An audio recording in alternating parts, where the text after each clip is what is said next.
5 lakh pensioners आहेत, त्या सर्वांच्या वोटचा विचार करून सर्व पक्षांना भेटून, सर्व पक्षांच्या नेत्यांना भेटून त्यांच्याकडून आपल्यासाठी काही शब्द, काही वचन आणि काही प्रॉमिसेस घेण्यासाठी ते गेलेले आहेत.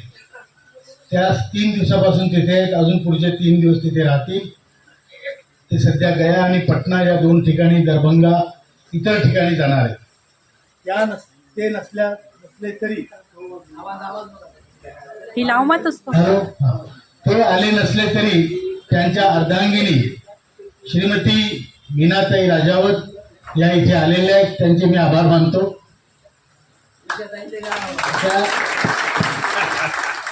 आमच्या संघटनेचे राष्ट्रीय कोषाध्यक्ष आदरणीय भानुदास नारखेडे साहेब, संघटनेच्या महिला आघाडीच्या राष्ट्रीय सचिव आदरणीय सरिताताई नारखेडे, आपल्या महाराष्ट्राच्या महिला आघाडीच्या उपाध्यक्ष आदरणीय आशाताई शिंदे, सर्वांच्या चेहऱ्यावर आशा दिसते, निराशा दिसते. आता दादा इथे येऊन बोलले की ते तारीख पे तारीख देतायत, मग ती तारीख तुम्ही पकडत का नाही? ते राजकारणी ते तारीख देतच नाही, लवकर करतो म्हणतात. आता लवकर शब्द इतका लवचिक आहे की त्याचा अर्थ 2 तासातही होतो आणि त्याचा अर्थ 2 वर्षातही होतो. आपल्या नशिबी संघर्ष आणि कष्ट केल्याशिवाय काही नाही. आपण खूप शहाणे आहोत, प्रचंड प्रमाणात आपल्याकडे बुद्धी आहे, आपण शहाणे आहोत.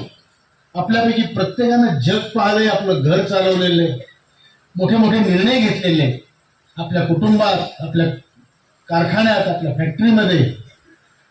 पण इतकं शहाणपण असूनही सत्तेपुढे शहाणपण चालत नाही. हे सत्य आहे आणि सत्तेपुढे सत्यही चालत नाही, हेही सत्य आहे. पण आपल्याला थांबून चालेल का? चालेल का? आता नाठाळाच्या पाठी आपण काठी घालू, पण त्याच्या अगोदर आपण आपली लंगोटी देण्याचा प्रयत्न करतोय. नाही जमलं तर त्याची लंगोटी ओढू आणि तरी नाही जमलं तर त्याच्या पाठीत काठी. आपण वृद्ध लोक आहे. आता तुम्ही पहा, आपल्या देशाची स्थिती तुम्हाला माझ्यापेक्षाही जास्त माहिती आहे. तुम्ही जातीचं संघटन बनवा, भरपूर लोक जमा होतात, कुठल्याही जातीत. बरोबर आहे का चूक आहे? रस्त्यावर लोक मावत नाही हो. इतके लोक जातीच्या नावावर जमा होतात, धर्माच्या नावावर जमा होतात. पण केवळ हक्काच्या नावावर विविध जातीतले, विविध धर्मातले, विविध डिपार्टमेंट मधले लोक एकत्र येणं, ते पण म्हातारे लोक, हे कठीण आहे. आज पुण्यात पेन्शनरांची केवढी मोठी संख्या आहे, पण सरकार पहिल्यांदा आमच्याकडे किंवा मग एक माणूस उपोषणाला बसला तरी ते लिंबू पाणी घेऊन पळत येतात. बरोबर आहे ना? आपण म्हातारे लोक आहे, शकत नाही. हे आपलं विकनेस आहे. आपल्याला माहित पाहिजे आपलं बळ काय आणि आपलं विकनेस काय.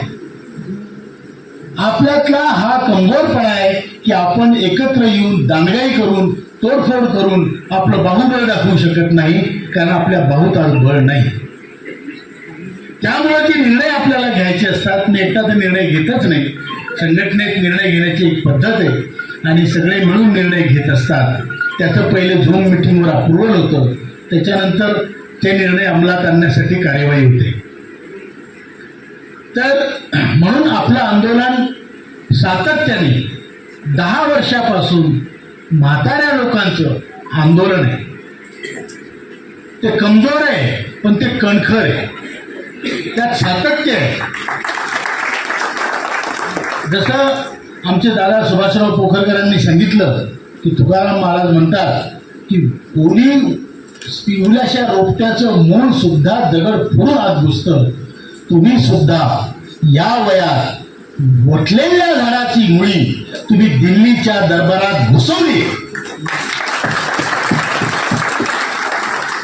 अजून मुळीच्या जवळ पाणी आलं नाही, पण दगड तुम्ही फोडलेला आहे आणि ते पाणी पण लागणार आहे. गलांडे साहेबांच्या भावना मला कळल्या आणि ह्या भावना तुमच्याच नाही, देशात अनेक लोकांच्या आहेत. पोखरकर साहेबांच्या भावना मला कळल्या त्याही अनेक राज्यातील सगळ्या लोकांच्या आहेत की मोठा एल्गार व्हायला पाहिजे आणि आपण सगळ्यांनी आता विरोध